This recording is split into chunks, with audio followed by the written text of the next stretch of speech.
Hi friends, welcome my cooking channel. আপোনালোকে ভালে আছে চাগে নিশ্চয়। আজি মই লৈ আহিছোঁ এটা নতুন ভিডিঅ' আপোনালোকৰ আগত। মই বনাব লৈছোঁ কোকোডেমা।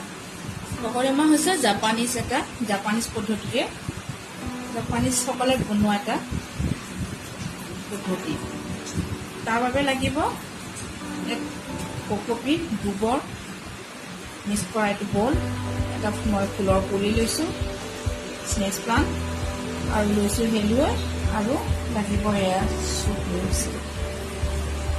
এই বলটো মই বনাইছোঁ গোবৰ, কোকোপিট আৰু মাটি মিক্স কৰি।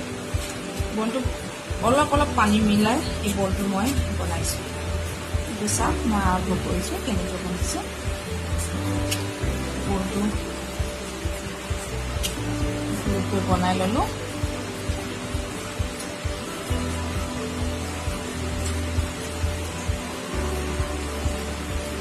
তাৰ পাছত বলটো ভালকৈ দিলোঁ। ইয়াতে এই পুলিটো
কোকোডেমা বনাই আপোনালোকে ওলোমাই থ'ব পাৰে আৰু ভিতৰতো এনেকৈ থৈ দিব পাৰে।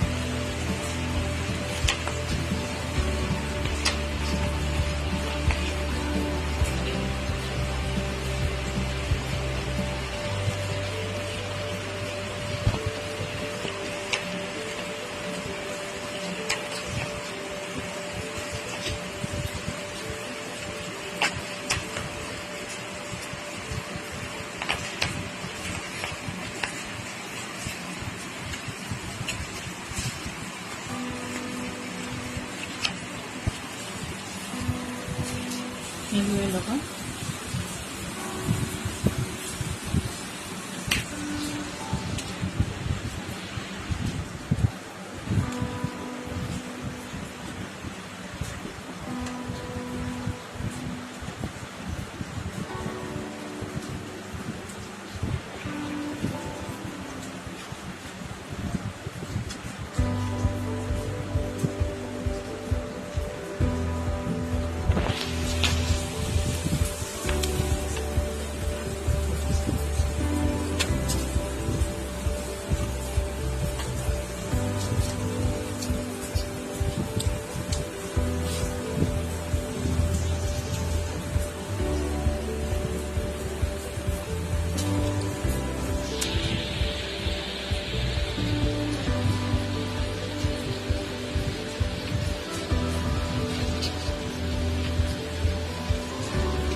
বলটো বেছি ঢিলা নকৰিব, অকণমান ঢিলা হৈ গ'ল।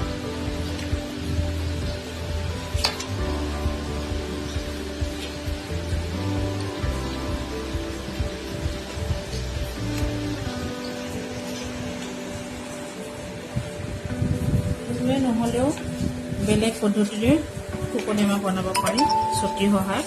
মই বাৰু বেলেগ এদিন ভিডিঅ'টো কৈ দেখুৱাম কেনেদৰে পেলুৱাই নহ'লেও পাৰি।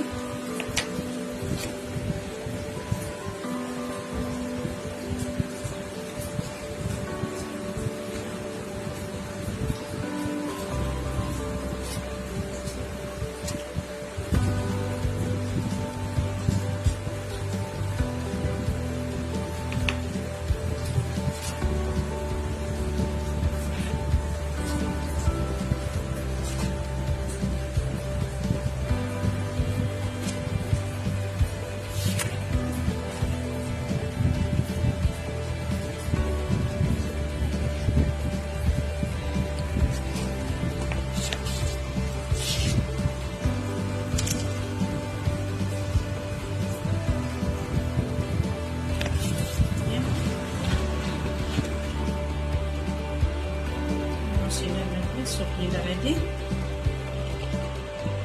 তাত বান্ধি দিলোঁ।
সৰু সৰু কাৰণে অলপ অসুবিধা হৈছে।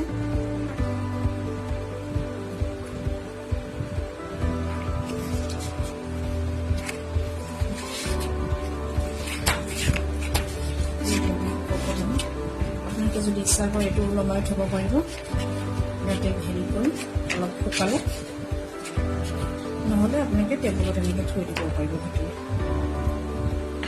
আৰু এইটো সদায় চাহত থ'ব। আৰু ইয়াৰ ওপৰতে আমাৰ পানী দিয়াৰ নিয়মটো হৈছে আপোনালোকে বাল্টি এটাত পানী লৈ এইটো ডুবাই থ'ব আধা ঘণ্টাৰ সময়। তাৰ প্ৰয়োজন যিখিনি পানী সোমাই যাব ভিতৰলৈ তেতিয়া উলিয়াই থৈ থ'ব। সদায় পানী দিয়াৰ প্ৰয়োজন নাই। এনেদৰে আপোনালোকে বনাব পাৰিব। ফ্ৰেণ্ডছ, ভিডিঅ'টো ভাল লাগিছেনে? ভাল লাগিছে যদি আপোনালোকে লাইক, কমেণ্ট আৰু ছাবস্ক্ৰাইব কৰিব, শ্বেয়াৰো কৰিব দেই। আজিলৈ আহোঁ, বাই বাই।